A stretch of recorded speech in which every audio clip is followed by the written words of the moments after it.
Be tired, amen. We serve a living God. He's an awesome God.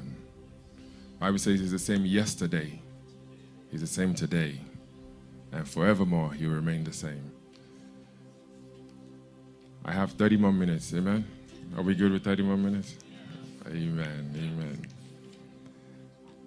I'll just share what the Spirit has led in my heart. I won't go into depth with all of them, but let's just bow our heads and say, Lord, speak to me. Say, Lord, give me a word. Say, Lord, even the little bit that will be shared, say, Lord, may it stick with me. Say, Lord, minister to my heart. Even as I've worshipped you, may be a sweet smelling savor before you. Lord, may I not leave you the same way I came. Pray that prayer of your life. Say, Lord, may I not leave you the same way that I came. May I receive a word from you. In Jesus' mighty name. Amen, amen, amen. I'll keep it brief, I'll keep it short. So stay with me, amen? Amen? Amen. Amen. Say with me, say, what's inside me? What is inside of me that I am yet to tap? Say with me, say, what is inside of me that I am yet to tap? Ask yourself that question. What is inside of you? What is inside of you? When God formed each and every one of us, he gave us all something. Do we all believe that God created us for a purpose? Is there anybody that differs on that belief? Everybody believes that God created us for a purpose, right? So that means there's something he deposited inside of you that is unique to you that God has for you. Amen? But is there a possibility that that thing that is within you, you have not tapped it yet? You don't know what it is yet. You have not started utilizing it yet. Is there a possibility to that? Today we're going to go through quickly the story of Moses. Say, Moses, a man who discovered that God had placed more within him than he ever realized. Moses grew up in Pharaoh's palace, fled to the desert, and was tending sheep when God called him from the burning bush. It took a divine encounter to reveal the incredible potential inside him waiting to be tapped. Moses exemplifies how God can use anyone. Moses does what? Exemplifies how God can do what? Use anyone. How God can do what? Use anyone. How God can do what? Use anyone. I can't hear you. How God can do what? Use anyone. Help me out so I can go faster. How God can do what? Use anyone. No matter how weak or insignificant that may seem to accomplish God's purposes. Now, I was reading something. It says by Craig W. McNutt. It said 3 powerful leadership lessons from the life of Moses. First, our past does not disqualify us from God's purpose. Say, my past does not disqualify me from God's purpose.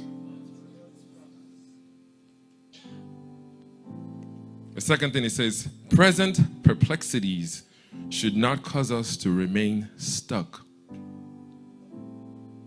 Present what? Perplexities. A big word. I know, even me, I had to practice it. Amen?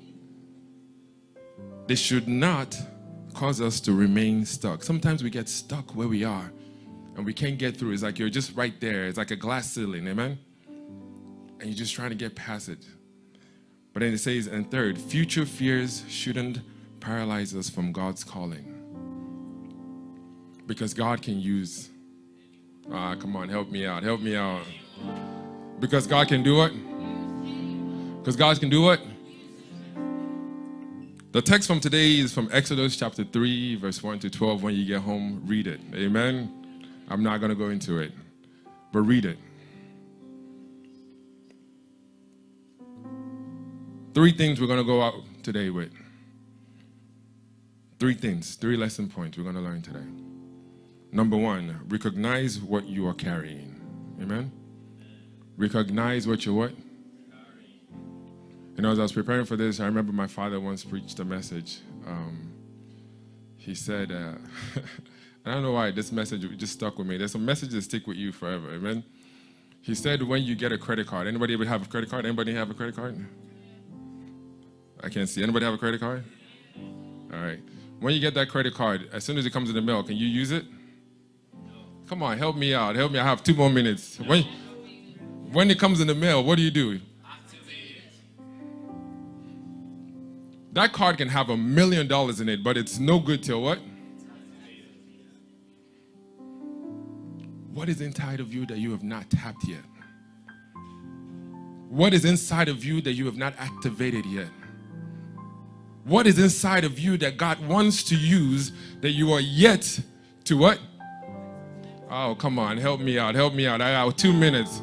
What is inside of you that you're yet to what? It's simple. Phone call, online, prayer. Father, show me that is within me that I might activate it. And only when you activate it does it become good. There's something within each and every one of us that is yet to be activated. Or even if it's activated, maybe you haven't swiped it yet. Because one thing to activate the card, but if you don't ever swipe it, some ladies know how to, we're not going to go into that. Amen, amen, amen. I digress. Exodus chapter 3, verse 10, it says, "Now go, for I am sending you to Pharaoh. You must lead my people Israel out of Egypt." There's sometimes God does not give us everything that we need to have. Because sometimes if you know where you're going, you are scared out of your mind and you don't want to do it.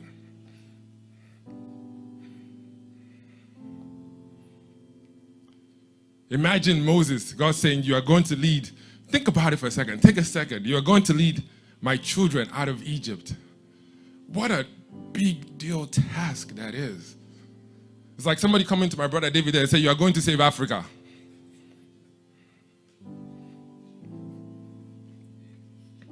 It's a huge task.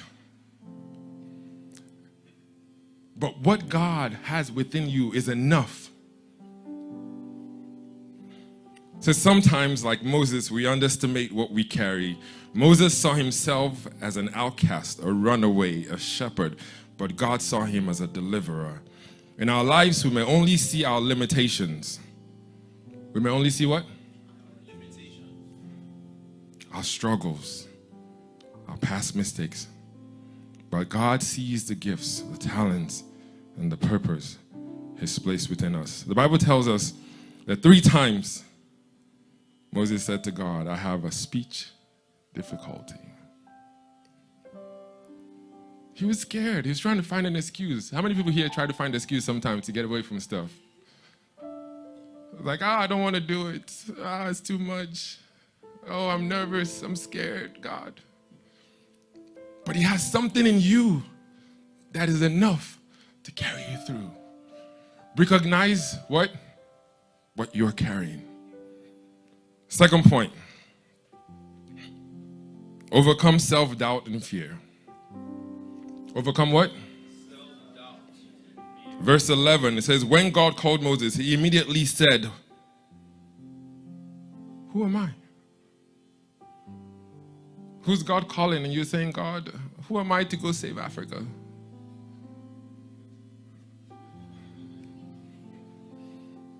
Who am I? I'm just this small boy. Many of us here didn't know that we'll be in America today. Most of us here are foreigners. Would you agree to that? But there's a reason and a purpose why God brought you here. Amen? Not only did He bring you to America, He brought you to Seattle, Washington. There's a reason for that. Not only did He bring you to Seattle, Washington, He brought you into Redeemed Christian Church of God Victory Court. There's a purpose for that.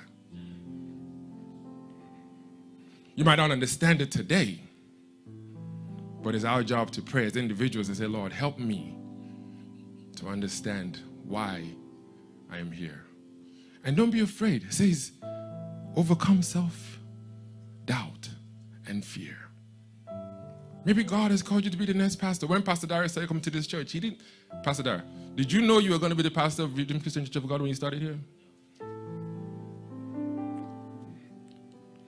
He did not come to Redeemed Christian Church of God to say, I want to go become the pastor of that church. But here he is today. For how many years now, PD? Several years. We're not going to go into it. Amen. What is God calling you to do? I remember when he and I, when he first started, we started what, 1 week apart. And when they called him, when he was given that task, I remember him being afraid. And sometimes in that fear, he could have talked himself out of it. I'm not worthy. Who am I to lead this church? Who am I to do this? Who am I to do that? Sometimes we talk ourselves out of what God is calling us to do. But know that he that is within you is greater. Don't let self-doubt bury the gifts that God has placed in you. Step forward with faith, trusting God's presence and power. And my last point, since I'm way over my time, let God use what's in your hand. Say with me, say, Lord, let God use what's in my hand. Let God use what? We all have a gift. Exodus chapter 4, verse 2. And the Lord asked Moses, what is that in your hand? What gift is it that you have?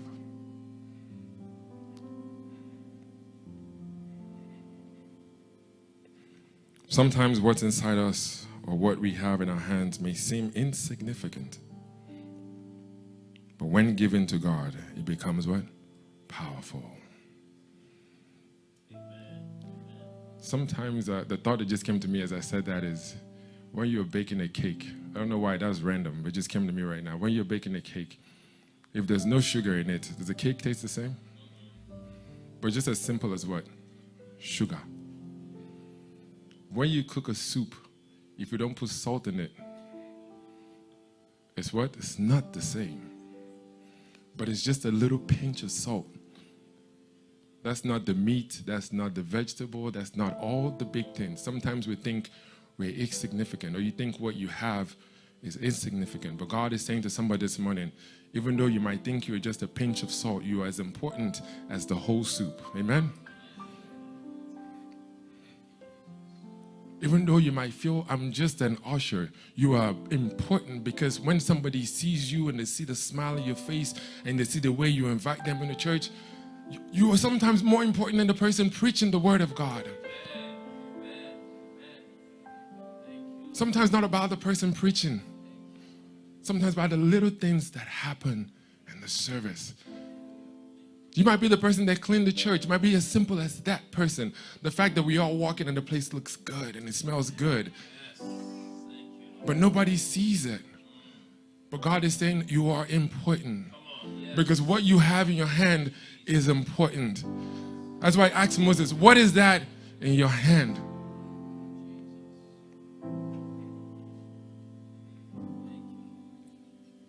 In conclusion, Moses' destiny was unlocked because he responded to God's call.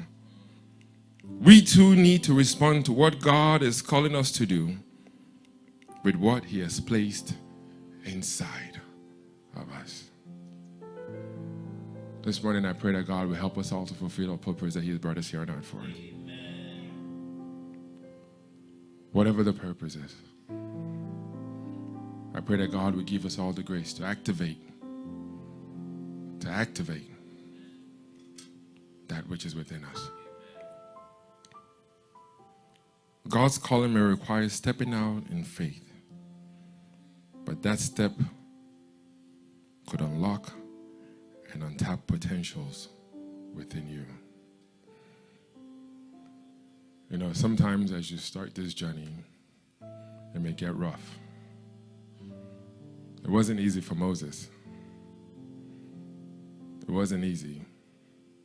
It's not going to be easy as you walk in your potential. When you start using that credit card, you have to work to pay it back.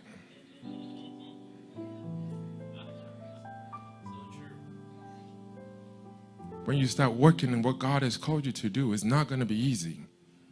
But you have to understand that that's the purpose that He has called you for. There's greatness within you. Somebody said, there's greatness within me. I say it like you mean it. Say, there's greatness within me. You're not saying it like you mean it. I said, say it like you mean it. There's greatness within me. Say it like you mean it. Say, there's greatness within me. I can't hear you. I said, there's greatness within me. A little louder. Say, there's greatness within me. I can't hear you. A little crowd. Say, there's greatness within me. Say it like you mean it. Say, there's greatness within me.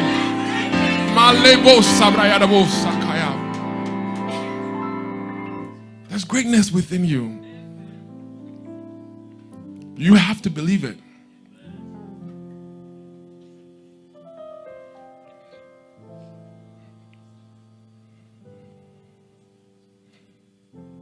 God has a specific purpose for each and every one of us. I apologize, I've gone way over my time. But God has something within each and every one of us. Thank you for staying with me a little longer. I pray that as you go this week, as you go the rest of this year, that God will help us all to tap into the potential that's within us.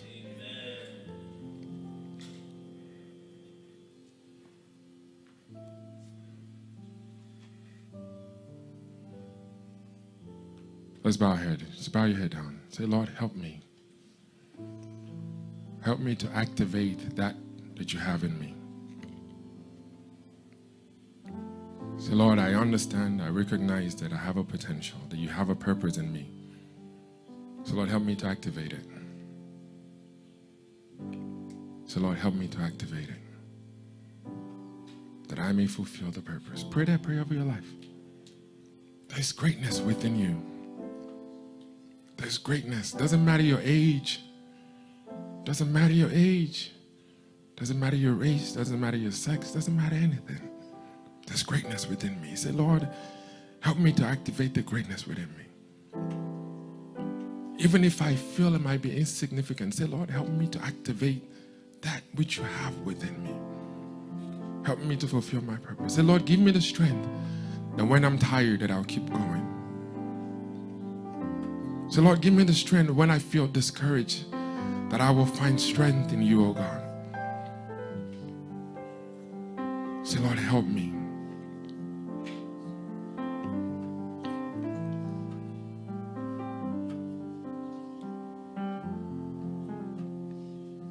Let's all stand.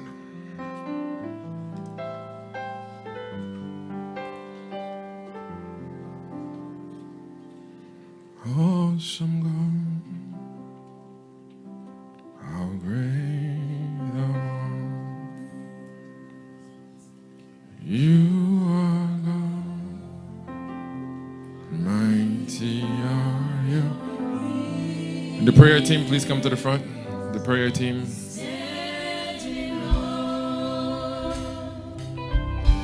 Of your holy name, Lord, we bow.